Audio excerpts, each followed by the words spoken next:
Shelley Waite was a beloved daughter, sister, and friend. Born in Phoenix, Arizona, in 1967, Shelley grew up in a close-knit family that valued love, education, and community. She attended Maryvale High School, where she shone as a dedicated student and a gifted performer. Her involvement in choir and dance was more than extracurricular. It was a form of expression, a window into her joyful spirit. Shelley was described by teachers as a natural leader, often helping classmates with homework and organizing school events. Her dreams were typical yet profound. She wanted to attend college, perhaps become a teacher, or work in the arts. On the evening of the 16th of January, 1986, Shelley was at home alone. She had plans to meet friends the following day but was last seen alive by a neighbor in the early evening. When Shelley failed to show up for an appointment the next morning, concern grew. Her family contacted the police. Upon arrival, officers found Shelley's body inside her home. The scene was heartbreaking, her life violently taken, yet there were no signs of forced entry. This suggested she might have opened the door willingly, perhaps trusting the person who entered. Personal belongings were missing, including a distinctive necklace she always wore and a firearm she kept for protection. Investigators initially theorized robbery gone wrong but suspected the true motive was more complicated. The Phoenix Police Department assigned Detective James Hendricks to the case. At the time, forensic science was limited, DNA evidence was not yet mainstream, and investigators relied on eyewitness accounts, fingerprints, and physical evidence. Detectives interviewed neighbors, friends, and acquaintances. Several persons of interest emerged, including a man who had reportedly been seen near Shelley's home days before the murder, but none could be linked conclusively. Detective Hendricks recalled in a 2017 interview, "We had the means we had. We followed every lead, checked every tip, but sometimes the pieces don't come together as we hope." Shelley's case was one of those heartbreaking mysteries. Despite extensive canvassing and questioning, no arrests were made. The case files slowly grew cold, marked by frustration and unanswered questions. For 30 years, the case remained unsolved. Shelley's family lived with the unbearable void left by her absence. Her mother, Linda Waite, became a quiet advocate for cold case victims, attending community meetings and urging police to keep her daughter's case open. In 2010, the Phoenix Police Department formed a dedicated cold case homicide unit, recognizing the potential of new forensic methods to revive stalled investigations. In 2016, Detective Dominic Rostenberg joined the cold case unit and took on Shelley's file. Advances in forensic science, especially the rise of DNA analysis, opened new doors. The unit painstakingly reviewed all physical evidence from the original investigation. A key breakthrough came when they found an evidence box containing a cigarette butt and a small fabric fragment recovered near Shelley's home in 1986, but never tested with DNA. Using modern techniques, forensic scientists extracted a DNA profile from the samples. This profile was entered into the Federal Bureau of Investigation's combined DNA index system to compare with profiles of known offenders. In early 2025, the DNA matched Alfred Earl Green, a convicted murderer already serving a life sentence in Arizona. Police moved swiftly, arresting Green on the 20th of February, 2025, charging him with first-degree murder in connection to Shelley Waite's death. Detective Rostenberg reflected on the arrest. "After all these years, we finally had a name and a face to the tragedy. This case was more than files and evidence. It was a young woman whose life was stolen. Bringing Alfred Green to justice is a victory for Shelley and her family." Linda Waite, Shelley's mother, shared her emotions in a statement. "For nearly 40 years we lived in limbo, not knowing who took our daughter, why, or if justice would ever come. This arrest doesn't erase our pain, but it helps heal the wound. We are grateful to the police and forensic experts who never gave up."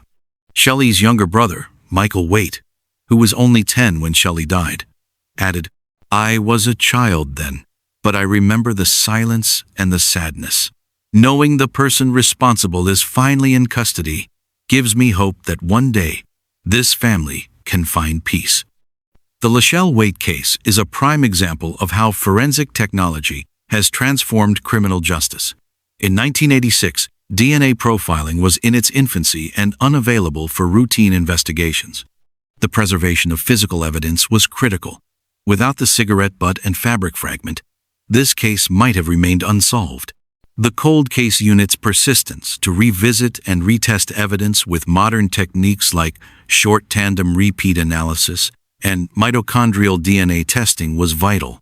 DNA databases, such as Combined DNA Index System, now link thousands of profiles, helping identify repeat offenders and solve decades-old crimes. Chief Jerry Williams of the Phoenix Police Department emphasized, "Shelley's case reminds us that justice may be delayed, but should never be denied. Our cold case unit's work exemplifies our commitment to victims and families. We honor Shelley's memory and reaffirm our pledge to solve all cold cases." Community leaders held vigils to honor Shelley Waite's memory and raise awareness of unsolved homicides, hoping to encourage more families to seek justice and for communities to support victims. Alfred Earl Green awaits trial, where prosecutors will present the DNA evidence and historical context of the case. While the legal process unfolds, Shelley's family continues to advocate for victims' rights and forensic funding to prevent future cases from languishing. On a quiet Tuesday morning in August 1934, the sudden disappearance of Ellsworth Arthur Teed, an Idaho game warden, set into motion a mystery that would span generations. His vanishing left behind questions that echoed for nearly 90 years, casting a long and unresolved shadow over Shoshone County. Although his name may not be familiar to many today, it has lingered in historical records precisely because of how long the case remained unsolved. This week, however, brought a long-awaited turning point. After decades of uncertainty, investigators finally made significant progress that helped close one of the oldest and most perplexing missing person cases in Idaho's history. Ellsworth Arthur Teed, who held the distinction of being Idaho's first full-time fish and game officer, began what should have been a routine patrol on the morning of the 28th of August, 1934. That day, he prepared for work like usual, leaving home in his Model A Ford coupe, carrying a packed lunch, and bidding goodbye to his wife, Alma. Neither of them realized that this simple parting would be their last. Teed had told Alma that he was heading to the Boulder Gulch area to look into reports of deer being illegally hunted out of season. He anticipated returning home later that day in time to attend a funeral service in town. Known for his discipline and meticulous communication, Teed always shared his daily plans with Alma, making his failure to return home all the more disturbing. As the day wore on and evening fell without any sign of him, Alma's unease turned into alarm. She reached out to neighbors, friends, and local law enforcement, reporting him missing. From the outset, there was an air of uncertainty. Had Teed disappeared on purpose, or had he run into danger in the line of duty? His loved ones were tormented by these possibilities and longed for any clue about what had become of him. Born in Weiser, Clearwater County on the 28th of November, 1894, Ellsworth Teed had started a new chapter of his life when he relocated with his wife and children to Mullen in Shoshone County. There, he took on the responsibilities of a deputy game warden, a relatively new role in a state where wildlife enforcement was still in its infancy. At the time, the Idaho Department of Fish and Game, formed in 1899, struggled to enforce game laws in rural areas like Shoshone County. Public understanding of wildlife protection was limited, and the profession itself was not yet widely respected. Still, Teed saw an opportunity to make a difference. Colleagues and historians would later refer to him as likely the first full-time deputy game warden in the region, someone who embraced the dangers of the job during an era when illegal hunting was rampant and confrontations with armed violators were all too common. Teed took his job seriously. He patrolled vast wilderness areas, working to enforce the state's hunting and fishing laws, an especially difficult task during the Great Depression, when economic hardship drove many to rely on illegal game for survival. He built strong relationships with the locals, many of whom supported his mission, and routinely passed along tips about potential violations. One such tip led to his final patrol. Someone had reported illegal deer poaching activities south of Mullen in a secluded area known as Boulder Gulch. That day was unseasonably hot and hazy. Teed dressed lightly for the trek and drove to the base of Boulder Gulch, where he parked his Ford coupe near the town cemetery. He left his coat and lunch behind in the locked vehicle, a detail that would later become critical in piecing together the story of his disappearance. From the moment he stepped out into the wilderness, he vanished. No sign of him, nor evidence pointing to what might have happened, was found. Investigators were left grasping at shadows. As daylight waned, Shoshone County Sheriff's deputies decided to postpone a full-scale search until the next morning. What followed was one of the most intensive search operations the county and the entire state had ever witnessed. Over the next 10 days, thousands of search hours were logged as volunteers, law enforcement, and resources from 3 states joined in the hunt. The search involved aircraft, bloodhounds, and ground teams combing the rugged terrain for any sign of the missing warden. Yet, despite the massive effort, searchers recovered only scant evidence. Their frustration grew with each passing day, and the question that loomed largest in everyone's mind was simple and heartbreaking. Would Deputy Ellsworth Teed ever be found? In an extraordinary display of solidarity, the local community rallied behind the search. Mining operations across the area were temporarily halted so workers could join the hunt. Ordinary citizens, moved by the urgency of the situation, poured into the woods to lend their support. The search for Teed became more than a missing persons case. It turned into a collective mission, a moment that united an entire county. The morning of the 28th of August saw the formation of a sheriff's posse made up of roughly 50 individuals, including officers and volunteers. They began tracing Teed's likely route from his abandoned vehicle. Reports had come in from residents who had heard gunshots that day, raising hopes that Teed might have been trying to signal for help. Recognizing the gravity of the situation, Shoshone County Sheriff Fred May urgently requested backup from neighboring towns and state offices in Boise. The next day, the 29th of August, the search effort escalated rapidly. Over 200 individuals joined the operation, equipped with what was then considered state-of-the-art technology. A local pilot named Lloyd Donaldson volunteered to perform an aerial sweep, accompanied by District Forest Ranger E.F. Helmers. Additionally, 2 bloodhounds were brought in from the Washington State Penitentiary in Walla Walla, along with trained officers and handlers. Unfortunately, thick smoke from a forest fire burning along the St. Joe River cut the aerial search short after just a few hours. The bloodhounds managed to catch a scent and followed it across rugged terrain for several miles, but ultimately lost the trail beyond the second ridge past Boulder Gulch. After covering more than 7 miles and exhausting their options, the team returned to Mullen empty-handed. By the 31st of August, 3 days into the search, desperation began to take hold. 60 young men from a nearby Civilian Conservation Corps (CCC) camp joined the effort, bringing the number of searchers to nearly 250. Among them were Teed's own son and brother. But despite the influx of manpower, the mystery only deepened. Doubts began to emerge among even the most hopeful searchers. By the evening of the 3rd of September, after days of relentless searching, the mood had shifted. Fatigue and hopelessness began to settle in. No trace of Teed, neither his body nor any clue suggesting what had happened, had surfaced. Rumors began circulating that Teed may have crossed state lines while pursuing the poachers. These theories redirected the focus of the investigation beyond Boulder Gulch and into neighboring states. But again, no leads panned out. The Shoshone County Sportsmen Association added $100 to the reward pool, a testament to how seriously the community took his disappearance. Their president, Mr. Ingra, released a strong public statement. If Teed had been killed in the line of duty, then those responsible needed to be brought to justice, and the sportsmen would do everything in their power to ensure that happened. As the organized search lost momentum, a small group of CCC volunteers and townsfolk continued to comb the mountains in smaller teams. Meanwhile, law enforcement began exploring other possibilities.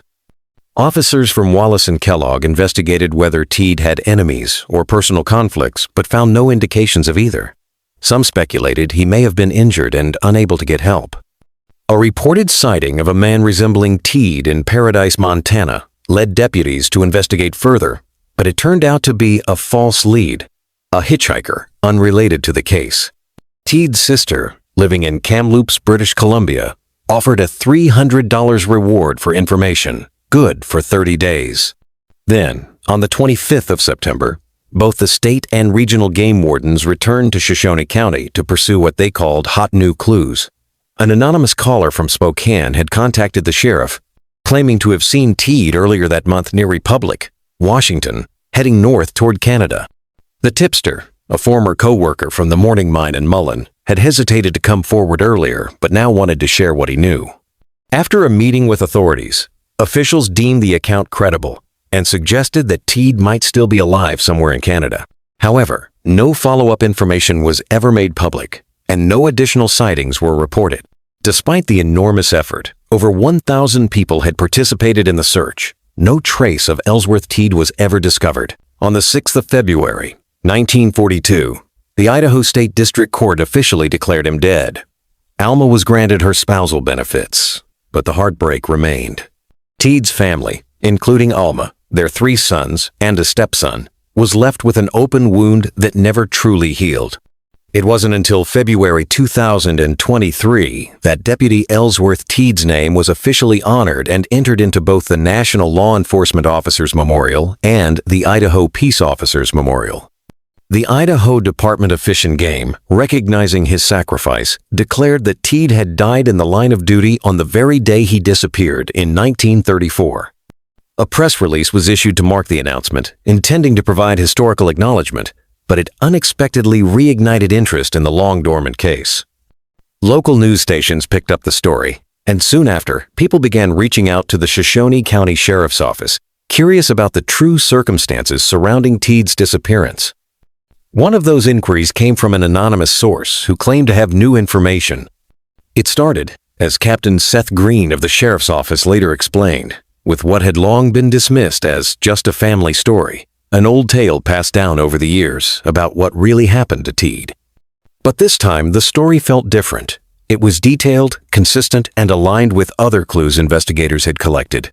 Soon, 4 separate individuals came forward independently, each recounting the same disturbing version of events. Their statements implicated a man named George Pentland, his teenage son, John Robert Pentland, and another boy named Oscar Downing. According to these accounts, the 3 had been illegally hunting deer in the Boulder Gulch area on the day Teed disappeared. When Teed confronted them, George allegedly shot and killed him, and the 2 boys helped to hide the body. Although these names had not appeared in public reports for nearly 90 years, the consistency between the witnesses' stories, told without coordination or contact between them, was striking. After conducting in-depth interviews and verifying family histories, the sheriff's office felt confident in the truth of the information provided. Captain Green emphasized that the overlapping details made the accounts especially compelling, describing the narratives as remarkably consistent and specific regarding the homicide of Deputy Teed. With this powerful new evidence, the sheriff's office formally closed the case. However, they chose not to release the identities of the witnesses or the full details of their statements, citing privacy and sensitivity to those involved. Additionally, they announced that they would not pursue a search for Teed's remains. Environmental factors like forest fires, landslides, and heavy rains had likely altered the landscape significantly in the decades since 1934. Investigators believed that any physical evidence, including Teed's body, may have been washed far from the original site. Despite the absence of physical remains, the emotional resolution brought comfort. Captain Green shared that, after all these years, being able to give Teed's family an answer was deeply satisfying. The department had worked closely with Idaho Fish and Game, determined to see the case through with integrity and care. Investigator Adeline Watkins noted that this case was unlike any other she had worked on. With no surviving police reports or official records, much of their investigation had relied on oral histories, archived newspaper articles, and family recollections. It was a rare cold case, built not on forensics, but on collective memory and community persistence. Though the case is now considered officially closed, Watkins mentioned that other witnesses may still be out there. She encouraged anyone else with knowledge of that day to come forward.